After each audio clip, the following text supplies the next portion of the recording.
Think Tech está no ar. Meu nome é Cássio Politi e hoje aqui com a Positivo S+, a gente vai falar um pouco da aplicação da inteligência artificial aos negócios, e não só tecnologia pela tecnologia, o que é, aliás, o mote aqui do nosso podcast. Por falar em inteligência artificial, que tem uma aplicação real nos negócios, eu tô aqui com a nossa Estela. Tudo bem, Estela? Eu tô bem, obrigada. E com você, tudo bem também? Tudo bem por aqui também. Estela, a gente vai falar hoje aqui, como eu trouxe na abertura, de aplicação da IA aos negócios de uma forma efetiva. A gente já abordou em alguns episódios esse tema e ele sempre volta porque é relevante. O profissional de tecnologia não pode ficar fechado no mundinho dele, alheio a tudo aquilo que acontece na empresa. Ele tem que ser parte do negócio. Ó, eu vou além, viu, Estela? Tem que estar no core das empresas. Eu diria que até nas empresas que não são de tecnologia propriamente dita, a tecnologia acaba muitas vezes sendo a espinha dorsal. Por exemplo, é difícil você hoje imaginar um shopping center sem uma boa infraestrutura tecnológica para abrigar tantas operações complexas. Concordo, mas, Estela, você não usou o exemplo de shopping por acaso, usou? Não mesmo. Shopping center tem a ver com a nossa conversa de hoje. Para o bate-papo de hoje, eu tenho o privilégio de receber aqui no podcast o Luiz Martins, CIO da Allos, que, olha, você certamente utiliza algum dos shoppings da Allos, ou pelo menos um ou mais de um shopping da Allos, porque é a maior administradora de shopping centers da América Latina. São 52 shoppings no portfólio e ela é a mais inovadora, como diz o slogan, plataforma de serviços, entretenimento, lifestyle e compras. Luiz, um prazer ter você aqui. Obrigado por aceitar o convite para bater esse papo com a gente. Eu que agradeço. Agradeço o convite, o cuidado, o carinho, né? Conversamos um pouquinho para nos conhecermos. Estamos aqui para bater um papo com essa galera e colaborar e aprender juntos, né? E comigo aqui o Daniel Matias, meu co-host em muitos dos episódios aqui do Think Tech. Daniel, sempre bom ter você aqui. Obrigado por mais uma vez participar. Boa, show de bola, Cassio. Sempre muito bom aqui tá com vocês gravando podcast. Sempre uma oportunidade muito, como é que eu posso dizer, de muito proveito, né? Muito interessante a gente poder estar com CIOs que a gente, porventura, não conhece, nunca conversou, nunca gravou um podcast juntos e ter a oportunidade de aprender com eles. Muito bom, é isso aí. Vamos lá, então. Luiz, queria começar abordando aqui o tema da IA conversacional, né, que é muito falada, né, obviamente ela é muito falada porque a gente vivencia isso no dia a dia, ela nos facilita a vida no aspecto, em vários aspectos, no profissional, inclusive, né? Mas a gente anda vendo muito pouco o mercado falar da aplicação efetiva de IA para trazer benefícios para o negócio, né, das empresas. Na sua visão, Luiz, como é que se trabalha, então, a mentalidade de uma equipe para pensar no negócio da empresa antes de pensar na IA generativa em si? Como é que ganha uma mentalidade de, vou usar um termo aqui que eu não sei se existe, mas de business first? Engraçado que nas últimas 2 semanas, acho que eu já fui consultado algumas vezes sobre esse tema. É um tema bastante interessante, né? E, vamos lá, tentar quebrar essa conversa em algumas partes, né? E, no hype, a gente passou pelo conversacional e certamente isso mudou a forma como que a gente interage com essa solução e até com os objetos de pesquisa e resposta na internet, etc. Meus filhos mesmo, como exemplo, né? Eles já não usam mais o Google, eles vão no GPT, né? Eu também, eu mudei bastante meu dia a dia, né? Quando eu vou fazer algum tipo de pesquisa, eu prefiro muito mais usar algum tipo de IA do que usar uma página diretamente. Então, a forma nossa de usar mudou bastante nesse conceito. Mas quando a gente traz isso para dentro das corporações, isso a gente já tinha percebido lá atrás, iria chegar um momento de discutir eficiência. Eu até confesso para você que pelo menos há um ano e meio atrás, mais ou menos, quando a gente falava no tema eficiência com inteligência artificial, parecia que era um pouco proibido, né? Porque era contra a inovação. Ah, não, você não está pensando em não, nós estamos pensando em inovação, mas a gente tem que pensar na governança, tem que pensar na segurança, tem que pensar na forma de construir isso corretamente. Lá na frente nós vamos ter problemas de consumo, isso aqui vai escalar, e se a gente não cuidar como a gente cuida de infraestrutura da base de Finópolis, a gente vai ter uma série de problemas lá na frente, de escalabilidade, de segurança, de governança, entre outros pontos. Mas ainda estava se discutindo muito a IA pela IA, e as pessoas muito apaixonadas na tecnologia, né? E quando o foco não é a tecnologia, a gente tem que focar no problema. Então, acho que hoje a gente está tendo conversas mais maduras na mesa, discutindo e focando no problema, e com base no problema, pensando como construir uma solução, e nessa solução, pensando que a IA, sim, é mandatória, mas ela é parte do componente dessa solução, e não a solução como um todo. Então, é, essas conversas estão evoluindo, estão amadurecendo, e a questão de ter um business case na mesa, olhar o ponto de vista de custo, comparar o que realmente a gente vai ter de benefício financeiro do ponto de uso de inteligência artificial, chegou, né? Chegou porque, e acho que se movimentou muito mais rápido do que experiências anteriores de outras tecnologias que a gente teve. Isso é positivo, porque isso traz maturidade na discussão e decisão daquilo que a gente vai investir realmente em desenvolvimento e uso e aplicabilidade de inteligência artificial dentro das empresas. Eu não sei se foi muito longe, mas dando uma geral, um overview 20 mil pés é isso. Não, não foi longe, não. Mas, Eu acho que pensar no negócio antes envolve muito uma questão de perfil, de cultura das empresas, né? E aí a gente sai de tecnologia e cai no ser humano, né? O, É mais difícil hoje, Luiz, você tirar o foco da tecnologia e botar no negócio do que era antes, quando você não tinha competição pela tecnologia. Eu quero dizer, um time, e não precisa ser time de TI, não, né? Um time de negócios. Pô, antes você falava, cara, é um negócio para negócio. CRM estava lá, presente, no dia a dia, né? As plataformas de tecnologia estavam lá ajudando.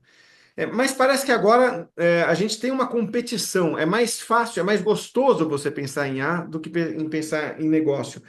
É mais difícil hoje esse aculturamento do que era antes, quando você não tinha a concorrência da IA, ou tinha algum outro concorrente na época? Bom, é, acho que tem dois pontos aí, um pouco da mudança da postura, principalmente nos líderes de tecnologia, né? É, o papel do líder em si, né? Sair um pouco da cadeira técnica e entrar mais no negócio e realmente olhar isso de uma forma de impacto e resultado, né? Mas quando a gente começa a construir, discutir uma solução, tem um desafio adicional. Porque na cabeça das pessoas, né, a IA, e aí isso não é por responsabilidade ou culpa de ninguém. O mercado, as soluções estão caminhando para isso, né? Nós temos hoje soluções que você não precisa saber de uma linha de código. Você coloca lá e ele traz para você a aplicação totalmente funcional, né? Sem qualquer tipo de esforço ou conhecimento técnico. Isso é um perigo também, isso é um risco também, mas do ponto de vista do usuário, da pessoa, ela está mais conectada e mais integrada de como ela espera uma solução. Isso ajuda a tecnologia para ter mais visibilidade, antes era mais complexo a gente conseguir passar para essas pessoas e para os usuários como seria uma solução final. Então, isso nos ajuda hoje a ter um pouco mais de contato daquilo que seria um produto final. Mas o tema IA na mesa gera uma complexidade, porque a maior parte das pessoas estão ansiosas em querer usar a inteligência artificial. Só que existe uma jornada para isso. Então, vou dar alguns exemplos práticos para poder facilitar. Vamos usar a CRM como base, acho que é o exemplo fácil para todo mundo entender. Poxa, eu tenho um CRM aqui e agora eu não quero mais ele, ou não vou contratá-lo, enfim, vou para um outro caminho. Quero uma IA integrada, totalmente conversacional, que resolva todos os meus problemas, que pegue as oportunidades, que coloque isso no funil, que organize meu processo, organize dados desestruturados, enfim, faça tudo isso.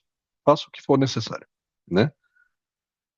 Olha, provavelmente a gente vai chegar nesse nível de produto para poder construir algo como isso. Mas hoje existe uma jornada que você precisa estruturar os seus dados, precisa estruturar suas informações, precisa estruturar sua base de conhecimento, precisa estruturar seus processos, desenhá-los. E com base nisso, fazer uma implementação de uma plataforma e usar a inteligência artificial como uma camada adicional de eficiência e produtividade para o seu time comercial. Então, se você for pela IA, talvez você vai só acelerar uma confusão, uma bagunça, uma desestruturação, uma desorganização.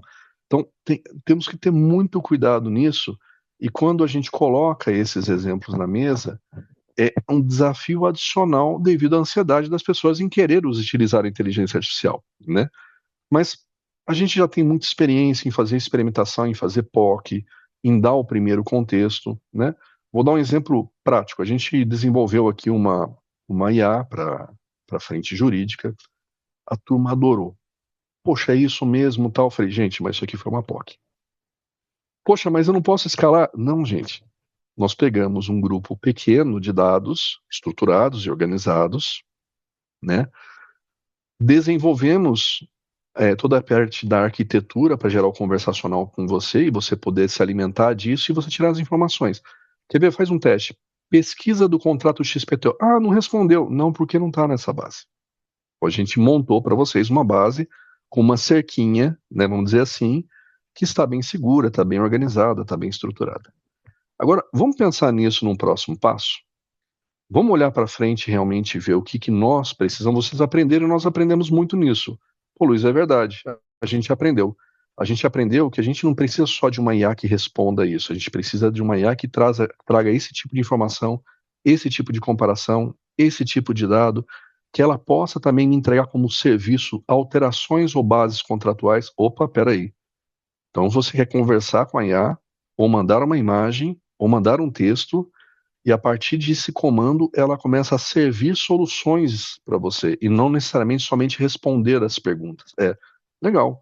Então agora que a gente experimentou disso, vamos dar um passo para frente e vamos usar disso para uma versão 2 de desenvolvimento, né?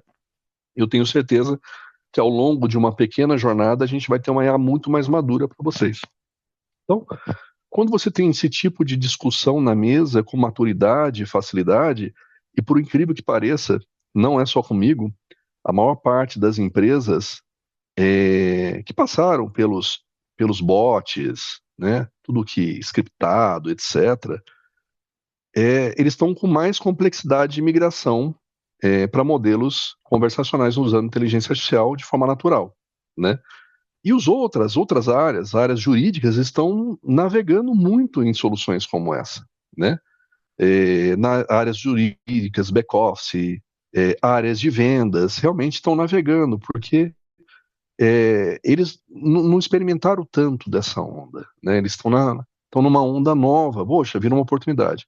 Então, sim, tem um desafio, sim, tem um contexto, mas quando você novamente traz isso de uma forma madura, de uma forma estruturada, as pessoas compreendem o que nós estamos construindo, a maturidade do usuário aumentou muito, o nível de discussão técnica do usuário aumentou, e nós, como tecnologia, temos que estar preparados para fazer todas as traduções nesse sentido.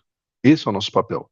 Mais que isso, nós estamos sendo desafiados de uma forma muito mais intensa do ponto de vista de segurança, do ponto de vista de governança, do ponto de vista de maturidade dos nossos processos, das nossas políticas, para garantir que tudo isso que vai acontecer, que uma área que tem uma Shadow AI vai desenvolver as suas próprias soluções, mas que a gente de alguma forma vai garantir a segurança da companhia, dos dados, das pessoas, da privacidade, etc. Então, o desafio está muito mais divertido, está muito mais intenso, né?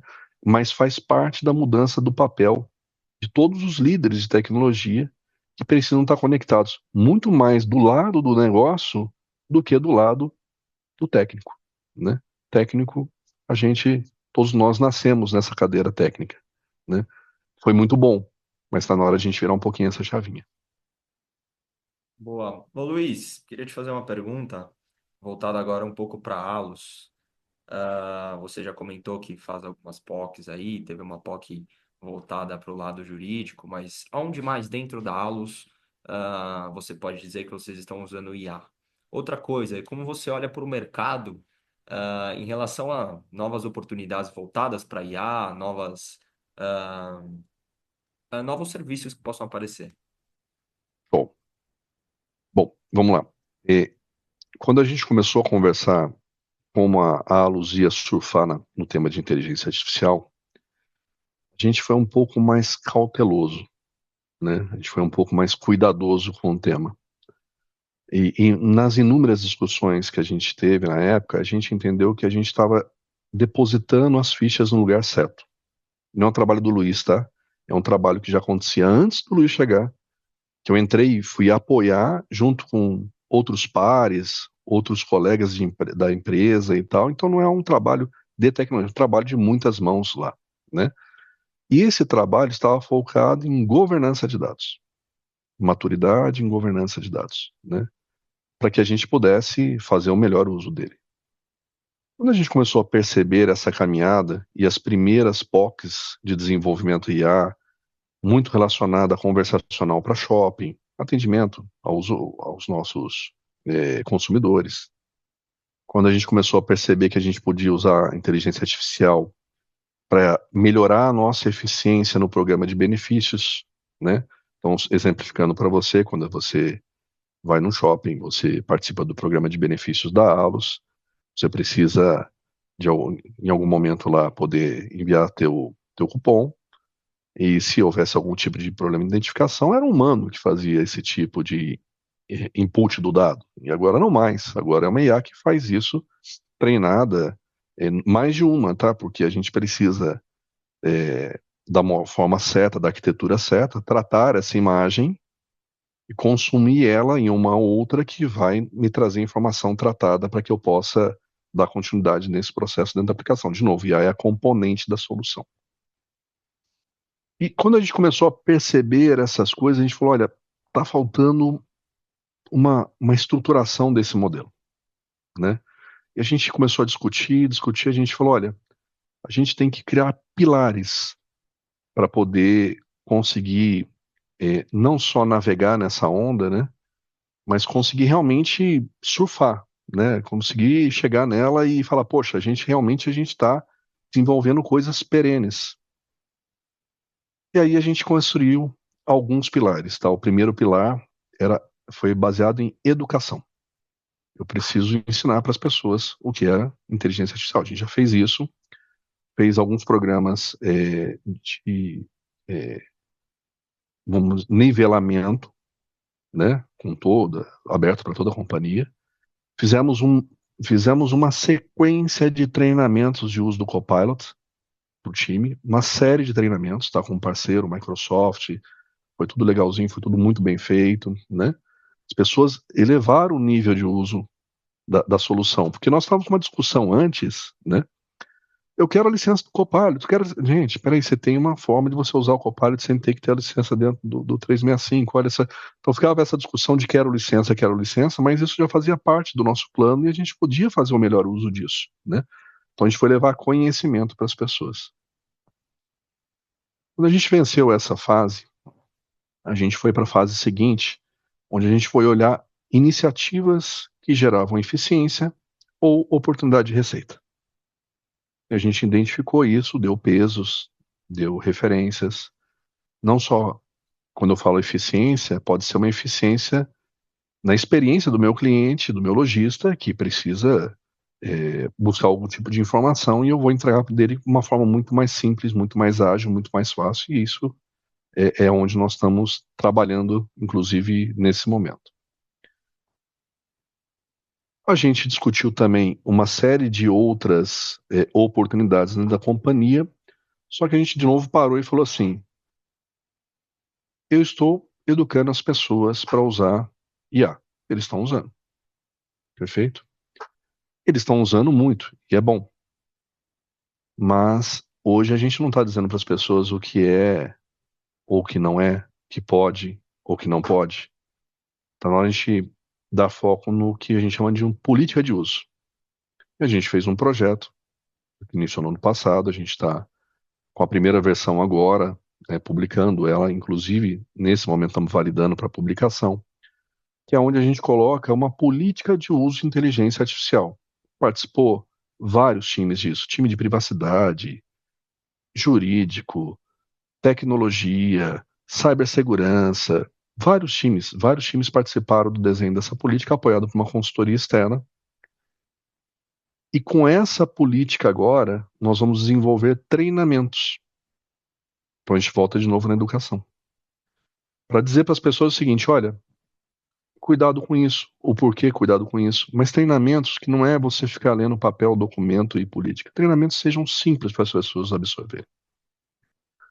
Então sempre a gente vai estar discutindo sobre esse ciclo. Nós investimos em cibersegurança, investimos em privacidade, investimos em ter as políticas corretas e dizer para as pessoas o que elas podem e não podem fazer, mas também dando espaço para as pessoas poderem inovar, poderem buscar, poderem desenvolver.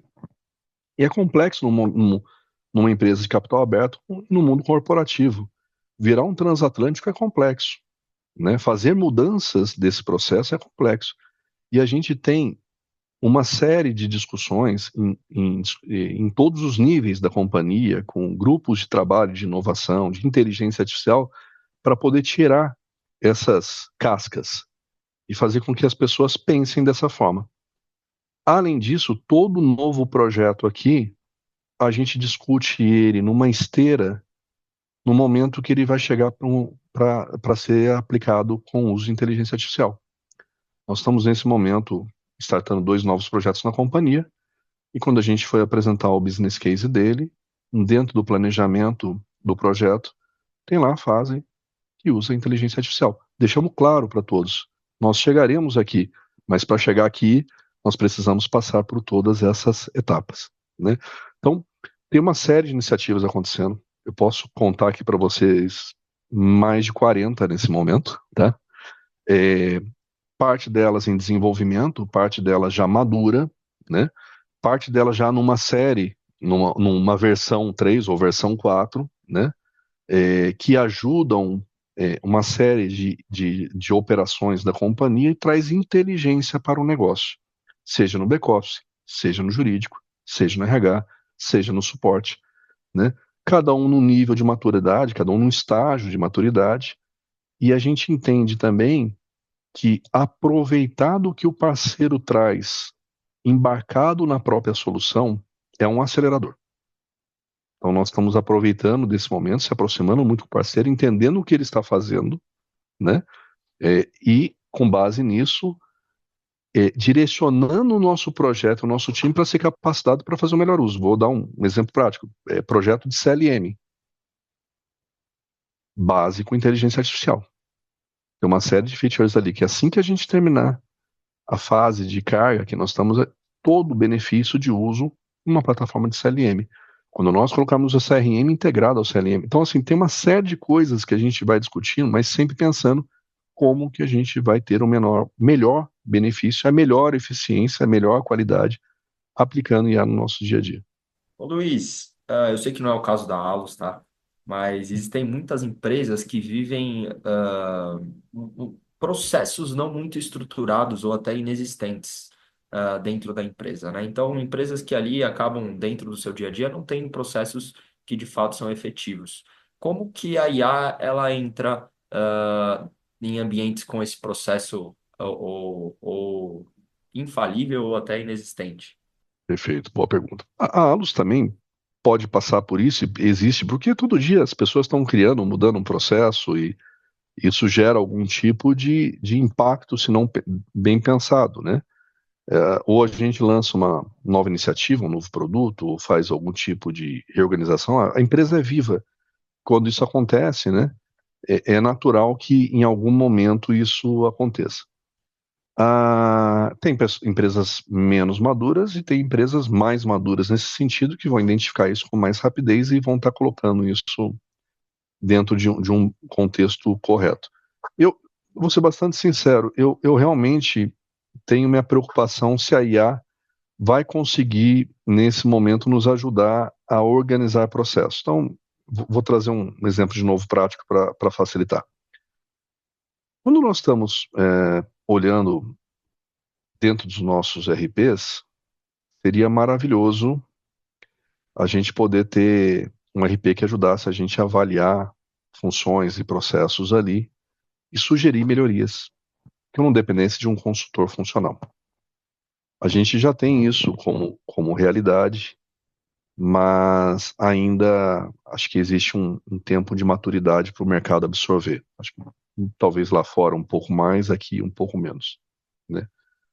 É, fora isso, aí eu posso contar sem contar o nome, né, mas contar o case.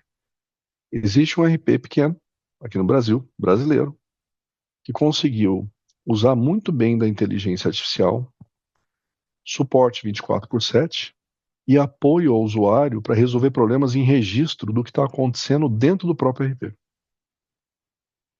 Não estou falando um RP que eu uso, tá? Dentro da Alus, estou falando um RP que eu conheço.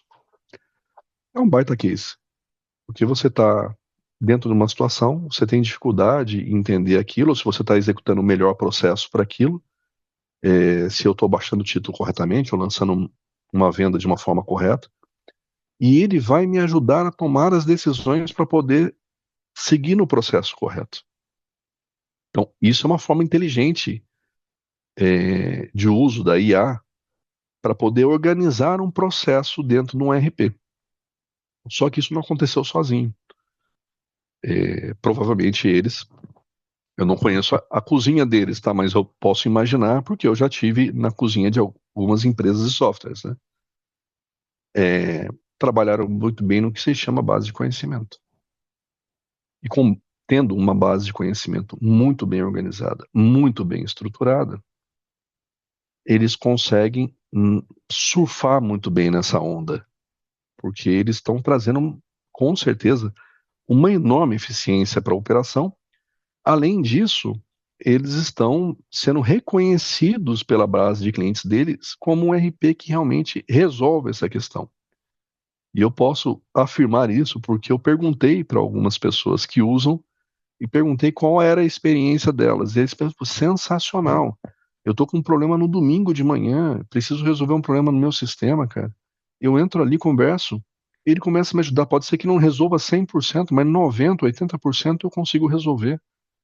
E eu consigo soltar isso, e na segunda-feira eu vou lá e falo com o suporte alguma coisa que faltou a mais, alguma dúvida, eu vou falar com o contador, etc. Então, nós temos exemplos reais no Brasil de empresas que estão conseguindo fazer um bom uso sobre isso.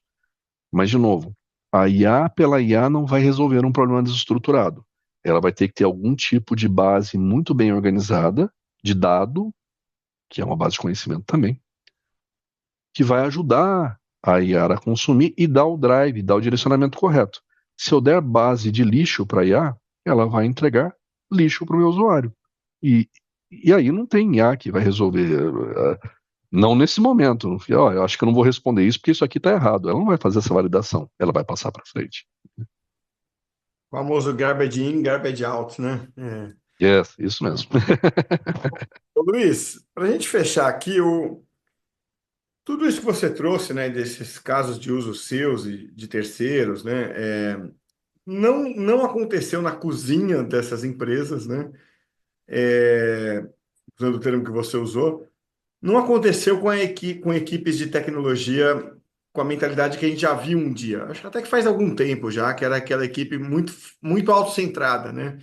Muito focada no quadradinho dos problemas de TI. Quer dizer, inclusive gestores, muitas vezes, né? São equipes que passaram a entender mais do negócio do que apenas da tecnologia. Quando você vai montar um time, ou orientar a montagem de um time de tecnologia, que perfil de profissional hoje você busca para poder alcançar esse estado da arte que você descreveu em alguns exemplos? Tem, tem algumas características que elas excedem o técnico, né? Acho que a gente precisa ter pessoas no nosso time com muita inteligência emocional, porque é um ambiente de muito estresse, muita pressão, resultado, né? Uma pessoa que tem uma comunicação muito boa, que ela consegue fazer a compreensão e a tradução bem estruturada, uma pessoa que consegue ser muito organizada. Se não for organizada, a pessoa não vai conseguir estruturar a sua ideia, a ideia da necessidade dos outros e realmente dar um caminho de construção para essa solução. E uma pessoa que tenha experiência, né? Claro que poxa, a gente vai dar sempre a chance. Eu pedi chance lá atrás, pelo amor de Deus, né? A gente vai dar chance para todo mundo para começar, mas em certas papéis, em certas situações, essa pessoa ela tem que trazer um nível de experiência vivido, né? Vou dar um exemplo prático, né? Quando eu fui desenvolver sistema de logística, eu entrei em caminhão, fui entender como era a entrega, fui para dentro do depósito, fui separar a mercadoria com o pessoal, fui fazer conferência, fazer carregamento de caminhão. Aí eu entendi como é que o processo funciona. E eu percebo que muitas vezes as pessoas ficam muito na mesa. E essa é uma característica nossa, ainda mais no online. A gente se mexe pouco, né? A gente se movimenta pouco. E a gente deveria estar mais dentro do negócio, entendendo o que está acontecendo. Eu tenho exemplos maravilhosos, né, de mentores que passaram pela minha vida, e não foi uma ou duas vezes que eu peguei essa pessoa sentado dentro de um time, olhando para a tela e aprendendo. Olhando para a tela Por quê? Porque é algo que eles não dominavam, mas eles precisavam tomar algum tipo de decisão, ou precisavam discutir algum tipo de solução para aquilo, e não foi atrás de uma mesa com um monte de gente em cima de um PT que essa pessoa toma a decisão. Ela foi lá, ela foi entender, foi discutir, foi avaliar, foi pegar a informação como ela deve ser, né? Então, essa questão do incômodo das pessoas em buscar, em sair, em conversar, em discutir, em analisar corretamente, é um grande diferencial. Então, isso para mim tem um grande valor. Claro que eu analiso os temas técnicos, sim. Existem os papéis onde o tema técnico tem um peso muito maior do que esses? Sim, claro que tem. Né? Tem situações que a gente precisa tomar uma decisão um pouco diferente. Isso não vale para 100%. Mas a grande maioria vai, inclusive a grande maioria que quer evoluir na carreira, vai perceber em algum momento que se ela não estiver sentada do lado do negócio para entender o que está acontecendo, isso não vai mudar na vida dela. Isso é tão verdade que antigamente nós tínhamos os CPDs, salinhas fechadas, certo? A gente ficava lá trancadinho. E hoje nós ficamos espalhados entre as áreas, entre os escritórios, junto com as pessoas, dentro das operações. Para estar conectado, para estar ali junto, para poder estar respirando o que acontece dentro da companhia. Maravilha. Luiz, quero te agradecer demais aí por bater esse papo com a gente, trazer muito da sua experiência prática para a conversa, né? E adorei especialmente essa última reflexão de, poxa, precisa pegar o paciente pelo pulso, né? Senão você não sai do campo teórico, né? Muito obrigado, viu, Luiz, pelo papo hoje. Eu que agradeço, né? Agradeço o papo, aqui, a oportunidade. E estamos aqui, estamos à disposição. Estamos sempre tentando ajudar um pouco e aprendendo muito mais, né? Certamente hoje me trouxe reflexões, pontos que vão ajudar vão me ajudar nos meus desafios, na próxima decisão. Então é sempre importante a gente dar essa paradinha. Obrigado pelo convite. E Daniel, obrigado mais uma vez por estar com a gente aqui. Obrigado, Cássio. Sempre muito bom aí poder estar gravando podcast com vocês, hoje com o Luiz aí. Obrigado, Luiz, pelo aprendizado que você passou para a gente. Valeu. Obrigado, Daniel.